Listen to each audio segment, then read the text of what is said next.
یہ جب مدعا اکٹھا ہو جائے گا اور صرف ایک مسئلہ کسی طرح بس پاور مل جائے تاکہ پھر سے پہلے جو NRO 1 بنا تھا ان کو ساروں نے انہوں نے مل کے جو چوری کی جنرل مشرف نے NRO دے دیا، اب یہ NRO 2 ہوگا۔ ان کا مقصد صرف یہ ہے کہ وہ اسمبلی پہ آئیں۔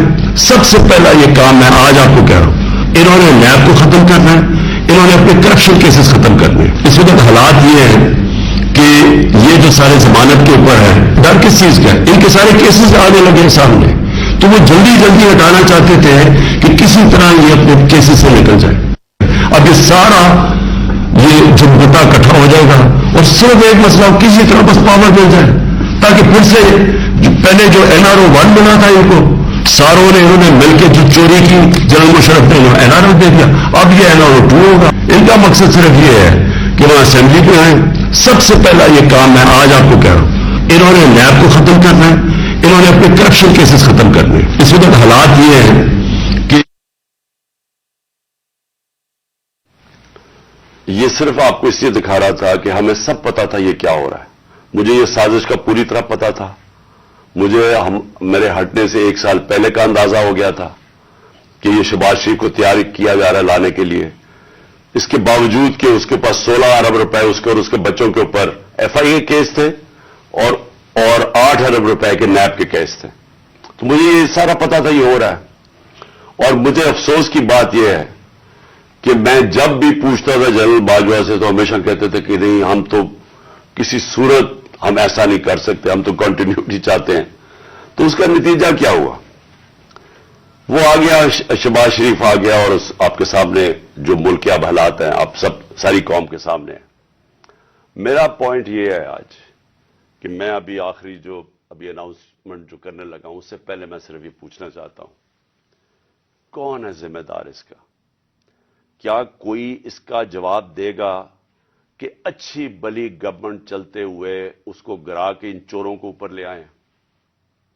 اور میرا اگلا سوال یہ ہے کہ اس کے بعد جو ہمارے اوپر سختیاں کی گئی، جو سوشل میڈیا پہ جو میڈیا جو ہماری حمایت کرتا تھا، کیسز کی میرے اوپر بارش ہو گئی، مجھے دہشت گردی کا کیس کروا دیا۔ 25 مئی کو پولیس نے جس طرح ہمارے اوپر ظلم کیا، اور جب ہم پولیس والوں سے پوچھتے تھے وہ کہتے جی ہمیں پیچھے سے آرڈر ہے۔ جس طرح کا ہمارے اوپر ظلم کیا گیا، میں سوال یہ پوچھتا ہوں کہ کیا ہم بھیڑ بکریاں ہیں؟ ہم کیڑے مکوڑے ہیں کہ آپ جب فیصلہ کریں پہلے آپ، اور میں نے آپ کے کانوں سے، جنرل باجوہ کے کانوں سے سنا کہ یہ کرپٹ ہے، اب آپ نے فیصلہ کیا کہ یہ ٹھیک ہو گئے ہیں، اور آپ نے فیصلہ کیا کہ جناب یہ آپ ملک کو ٹھیک کریں گے۔ تو کیا ہم وہ کیڑے مکوڑے ہیں کہ جدھر آپ بھیڑ بکریوں کو دھکیلیں گے ہم ادھر چلے جائیں گے؟ یعنی ہم انسان ہیں یا ہم جانور ہیں کہ جو آپ کا فیصلہ ہو بند کمروں کے اندر ہم اسی کے اوپر چل پڑے؟ اور آپ کو جب نظر بھی آ رہا تھا کہ پاکستانی قوم ان کو ریجیکٹ کر رہی ہے، ہمیں تو ہمارے ساتھ میرا تو فائدہ کروا دیا، مجھے تو اللہ نے کبھی اتنی عزت دی نہیں جو اس کے بعد ملی ہے، لیکن ملک کو کدھر پہنچا دیا آج۔ اور میں کیا یہ پوچھنا چاہتا ہوں کہ پاکستان کا مستقبل ہے کہ پہلے یہ لوٹیں گے، اب ان کے بچے تیار ہو گئے لوٹنے کے لیے، کیا اب ہم ان کو لے کے آئیں گے؟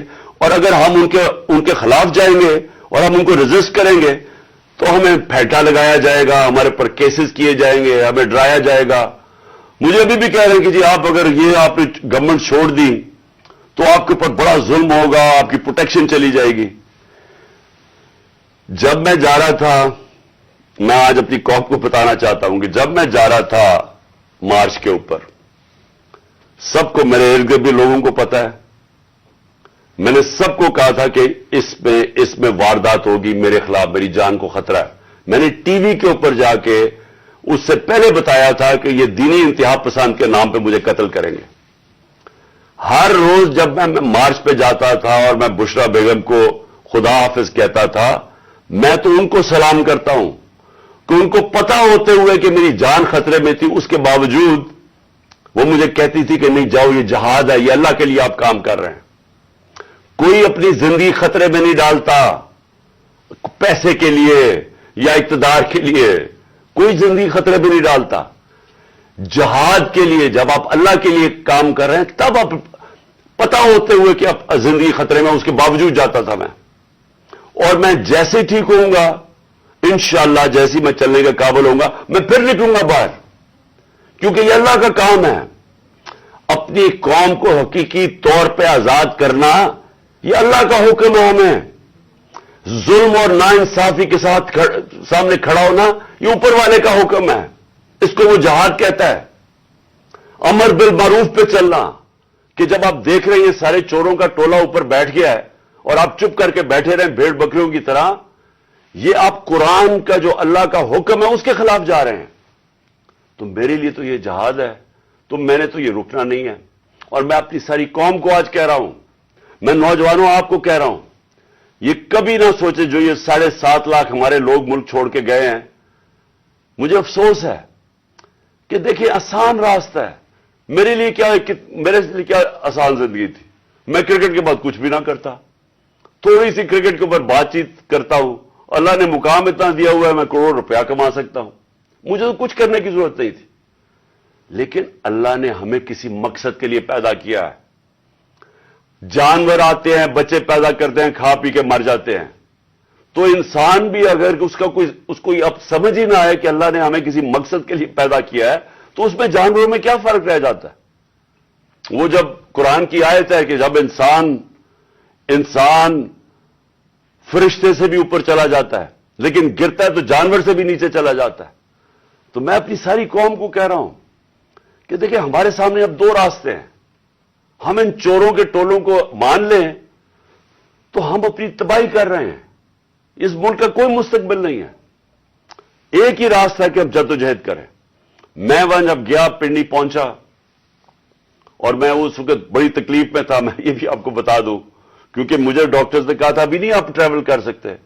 میں گیا اس کے باوجود صرف اپنے لوگوں کو کھڑا کرنے کے لیے کہ دیکھیں یہ پاکستان کے لیے ایک فیصلہ کن وقت ہے، اس کو ضائع نہ ہونے دیں۔ قوم میں بیداری آ گئی ہے، اور میں وہاں 2 میں چیزیں کر سکتا تھا۔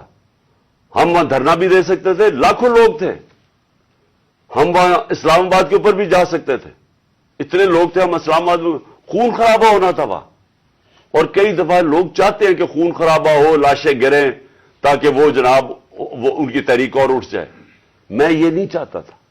میں نے ساری سٹرگل آئین اور قانون کے بیچ میں ہے، میں کبھی اس سے باہر نہیں نکلا، اور میں نے اس لیے فیصلہ کیا کہ بجائے ہم وہاں جائیں اور توڑ پھوڑ ہو اور تباہی ہو، میں نے فیصلہ یہ کیا کہ ہم جو 2 اسمبلی اب قربان کرتے ہیں اپنی 2 اسمبلیوں کو، ہم قربان کرتے ہیں اپنے ملک کے لیے، اور اس لیے کرتے ہیں کہ ان کو جب 66% پاکستان میں الیکشن ہوگا، جب ہم ان 2 اسمبلیوں سے نکلیں گے، جو میں بھی بتانے لگا ہوں کب نکلیں گے، 66% پاکستان میں الیکشن ہوگا، تو عقل تو یہ کہتی ہے کہ آپ جنرل الیکشن کروا دیں۔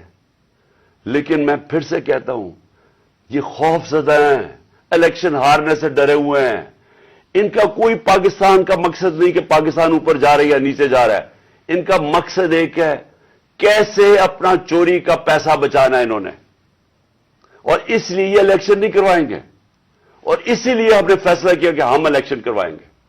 اور میں نے اپنے سارے وکیلوں سے پوچھ لیا ہے، یہ کوشش بھی کریں گے الیکشن کمیشن کے ذریعے کہ یہ کسی طرح ڈیلے ہو جائے۔ آئین بالکل اجازت نہیں دیتا 90 دن کے آگے۔ ہم نے فیصلہ کیا ہے، اور میں بڑا شکر گزار ہوں اپنے دونوں چیف منسٹرز کا کہ انہوں نے بالکل میرے ساتھ چلے ہیں، میرا ساتھ دیا ہے۔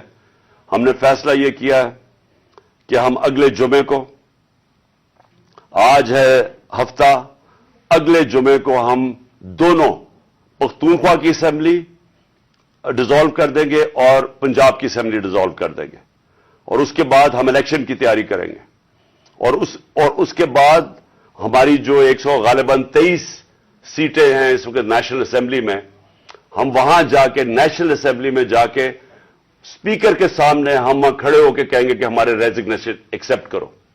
یہ ڈرامے نہ کرو کہ چن کے 8 جو انہوں نے پہلے ہمارے ساتھ کیا تھا، انہوں نے بجائے ہمارے باقی ریزگنیشن ایکسپٹ کرنے کے، انہوں نے 8 سیٹیں چنی۔ یہ جو بڑا کرپٹ یعنی مورلی کرپٹ الیکشن کمیشن ہے، اس نے نواز شریف کے ساتھ بیٹھ کے 8 سیٹیں چنی جو ہماری سب سے کمزور سیٹیں تھیں، جن میں بڑی کم مارجن سے ہم جیتے تھے، اور جدھر پی ڈی ایم کا ووٹ دگنا تھا ہمارے سے اس الیکشن کے اندر، اب یہ عوام دیکھیں کدھر آج ایک باشعور عوام ہے، بیداری آئی ہوئی ہے ہماری قوم میں، پتہ ہوتے ہوئے کہ میں نے اسمبلی میں نہیں، میں 8 سیٹوں پہ لڑا، پتہ ہوتے ہوئے کہ میں نے اسمبلی میں نہیں جانا، اس کے باوجود میری قوم نے مجھے سارے 8 کی 8 سیٹوں پہ جتایا، 7 سیٹوں پہ جتایا، اور ایک جو کراچی کے اندر سیٹ تھی، ذرا وہاں دیکھ لے، وہ الیکشن کمیشن کو وہ دھاندلی نہیں نظر آئے گی جس طرح انہوں نے پوری اسٹیٹ مشینری استعمال کی اور ووٹ باہر پھینک دیا، اور جو ہر بار استعمال کرتا ہے۔ تو ہم نے یہ فیصلہ کر لیا۔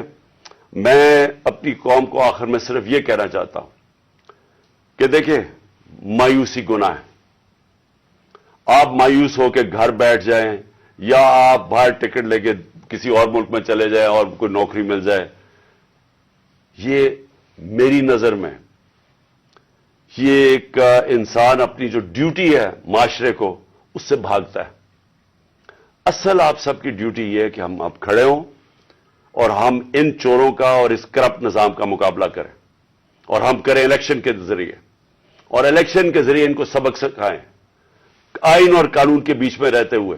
میں نہیں چاہتا کہ یہاں سری لنکا جیسا سچویشن ہو کہ لوگ سڑکوں کے اوپر آ جائیں اور توڑ پھوڑ ہو۔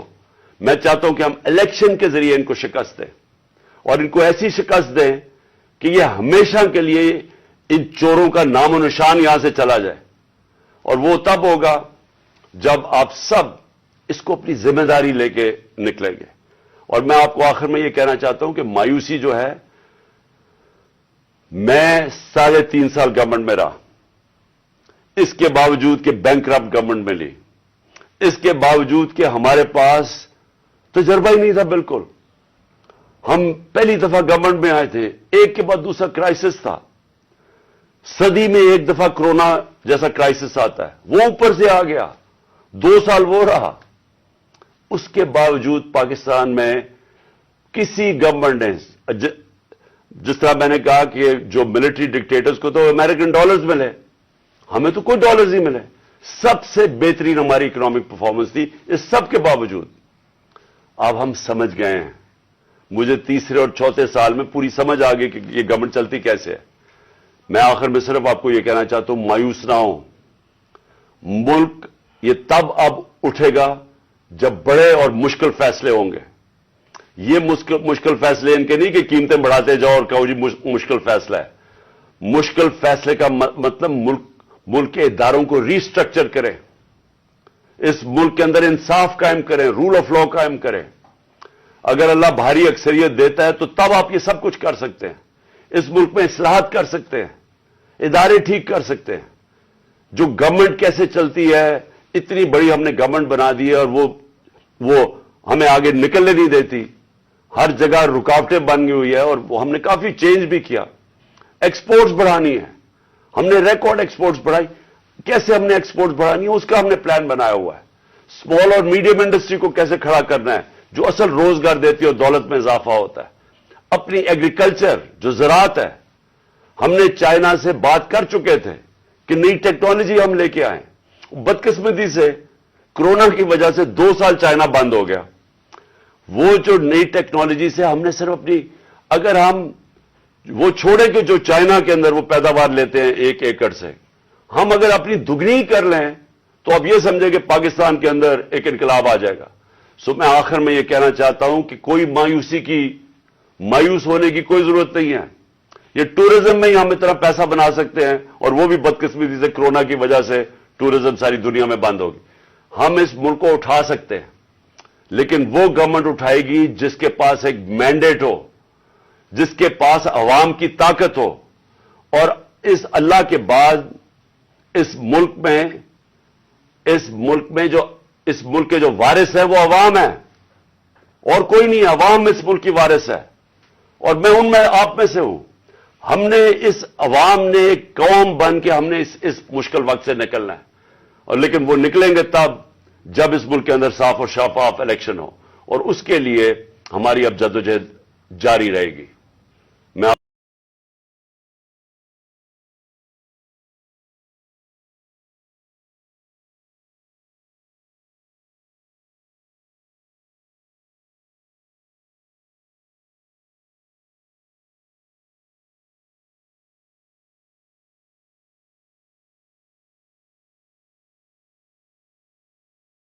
اس عوام نے قوم بن کہ ہم نے اس مشکل وقت سے نکلنا ہے، اور لیکن وہ نکلیں گے تب جب اس ملک کے اندر صاف اور شفاف الیکشن ہو، اور اس کے لیے ہماری اب جدوجہد جاری رہے گی۔